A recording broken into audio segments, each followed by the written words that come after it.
So I'm going to do this photo corner. Okay. This is pretty easy, and I should be able to do it fairly fast. But obviously, I don't want any of this white. I don't want, um, you guys can see, right? Whoops. Hello? Yes. Okay. All right, I got to move. Okay, so I'm going to go to the pen tool. And over here, if you start drawing with the pen tool in the layers palette, it's going to make a shape. So we don't want that. We don't want, you actually won't have running ants, the little dotted line, the dashed line. So you want to go straight to paths. You're in the paths palette. Of course, I've already made one here. Let's make a new one. New path, path 2. And now, of course I zoom in because I want to make sure I'm inside the black. And so I'm just going to start, and I click once, and I don't click and drag. So then I'm not going to, I don't want that part in it. I would just want it to be a regular photo corner. So see, there's no running ants at all, but I need another point here, and I need to bring that down because I need it inside my black line. And then I held my left hand is busy. It's holding to get the hand, that's the space. So to get the white arrow, it's the command key. So I'm going to click that and move that just a bit. I'm going to go back to it and just click it just to make sure that I'm in the right path. And you guys just stop me if I'm going too fast. And Taylor left again. Okay. So this one could come up a bit, and I go back and I click again with the pen tool, not the white arrow. And, I've done this a lot. So, it's not, it looks easier, but it wasn't always this easy for me. But I'm not right on that line. And so here's a little harder because it's hard to tell where the shadow is and where the thing is. But I'm going to just guesstimate, and I can always go back and adjust it later. Does this make sense? I think I get this part. Okay. But it's the next step of getting rid of the background that I have issues with. Okay, so you don't ever have to get rid of the background. So I'm going to actually mess up right here. You see that I clearly got too much of the white and it's coming up here? I'm going to fix that later, but we're going to make a path that's bad, and I'm going to call it bad path because I don't want when I'm ever doing this again. So I'm going to go over here, and I'm going to go down to clipping path. You actually never get rid of the background.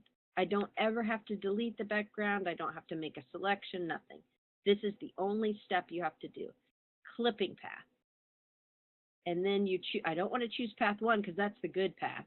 I want to choose the bad path, path 2. You can name it whatever. And I want this to be blank.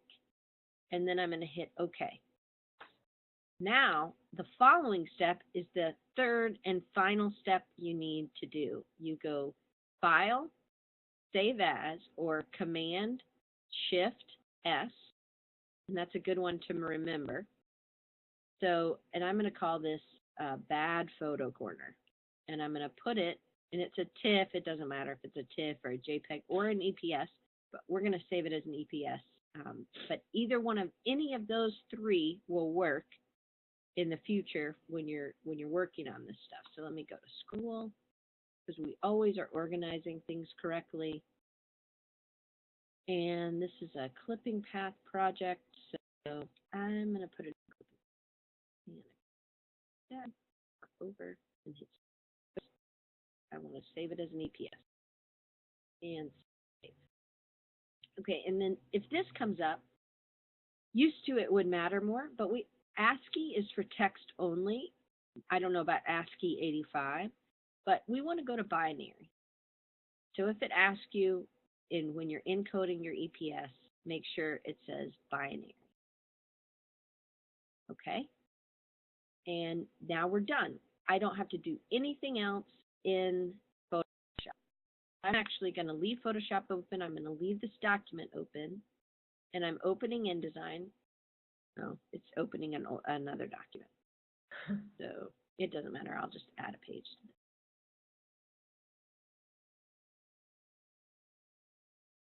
Okay. All right, so I'm going over here. Can you reference it? So I'm just going to make one box, and this page, this is what you were asking about, and I'm going to make another box. Okay, so I'm going to go to the first box, oops, and I'm going to hit Command D, or, Lord, I don't even know where it is, file place, but I just memorized this right here, Command D. Okay, so no clipping path, and I'm going to hit OK. No, it's so tiny. Oh, well. When we do that, it looks like crap. Okay, so I'm going to just make it small, and then I'll zoom in just a second. So Command D, I go to the other box that I made with the, rectangle frame tool, which has an X in it. Now I'm going to do the bad clipping path. And I can just hit it. All right, so now I'm going to show these both next to each other. And I'm going to zoom in. All right, why does this look so crappy? We talked about it in school. Do you remember? The DPI? Nope. It's because I'm in photo. We know the DPI is the same, but we need to go to high quality. But that was a great question. That was a great first answer. But we were in InDesign, and I know it was 300 DPI. So, there's the original, and here's the other. If you look, you could clearly see the paper. Did I ever have, and you can clearly see that there is no paper over here, right? Yes, Diane, we can see that. Yeah. Okay, great. Love the response. You can type if you don't want to talk out loud. I'm sorry, I'm like half asleep. Okay. All right, so, but you can see where I messed up, and this is bad. You can actually see where maybe it's a little too, pointy in some spots. Move that. See that? It doesn't maybe look like it should. So this looks more curved. This has this big white area, but you see this, right? Mm-hmm. Yes. Okay, great. Love it when you say. Okay, so now we're going to go back, and what I'm going to do is I'm going to fix the image, and over here in the links palette in InDesign, it's telling me which images I've used. Okay, so let's go back to Photoshop, and I'm going to go back to the bad path. I just want to see what the good path looks like. It's pretty much the same as what I did. Okay, so I'm going to go back to the bad path, and I'm going to fix this. And I'm a little worried about right there because it's not, I got to move that up. It's not,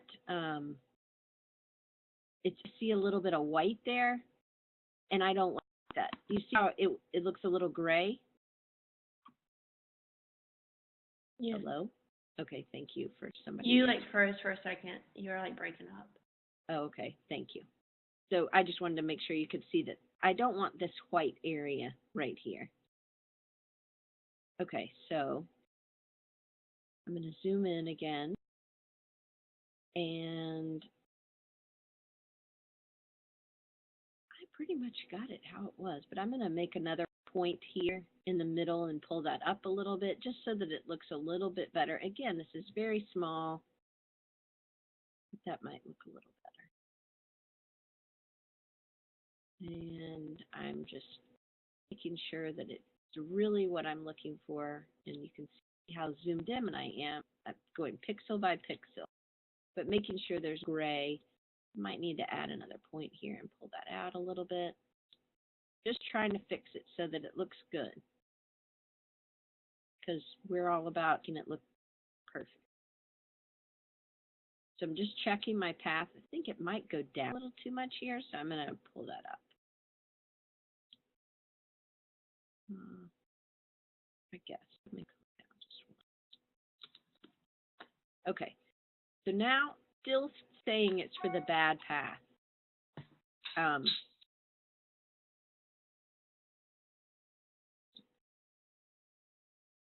actually don't like that this point is so straight here and then it curves. So I'm going to take the convert anchor point tool, which is when I hold the option key down and then I drag out so that it'll just make that a little bit more seamless. And then I just deleted that other point. So now bad path isn't so bad. And I'm going to, it doesn't, I can change the name, but I'm just going to leave it. And I'm going to, it's fine. I don't have to go back to clipping path, nothing, because, oh no, I do, because let's go clipping path, bad path, and because I see that it's outlined. Do you see how they look different? Right? This one looks really hard to read. All right, so I'm just going to hit save or save as, and I want to save it as bad corner. I'm going to go to EPS and hit save. And I do want to overwrite it. So it's still binary, so that's good. And now I'm going to go back to this. It'll automatically fix itself. If you notice there's a little warning, it says, oh no, something happened outside of this program. It was modified or something. So you want to, I usually just go, I think it's update all, this one, kind of like, hey, refresh it. And now it refreshes it. And now I see perfect. It's still low res, kind of zoomed in. So it's high quality, but I'm just zoomed in so far. Get rid of this one, so we don't need that anymore. And I'm going to bring this to the front. So it's object, arrange, bring to front. And I actually memorize these. So it's shift, command, and then close bracket is bring to front. So now, if you notice, my little photo corner is in the front of that because it was in the back. So all I did was object, arrange, bring to front. But I just do it by key commands. So now I have my image. Of course, it's not a great image for this, but let's just say that's it. I just selected both of them and I moved it over. Now I need, like do you remember these photo corners like from your grandma's scrapbooks or something? Yes. Okay, so I'm going to make sure that there's no white. I don't see any white, which I was seeing before in the original. So what I'm going to do is I'm just to fill the screen with the with this stuff. I just keep hitting Command 0. I'm going to take it off of. I'm going to go back to typical, which looks like crap, but we know it's perfect because we've seen it. It helps the computer to work faster. So I'm going to take this and I'm going to copy and paste, and then I'm going to rotate because that's what a photo corner is for, right? So I just held shift down so it would rotate perfectly, 90 degrees. And then copy. Well, I can actually select both of these, copy, paste. And now I'm going to rotate both of them. I'm holding the shift key down, and I just get close to the bottom parts of them, and I just made photo corners for my car photo.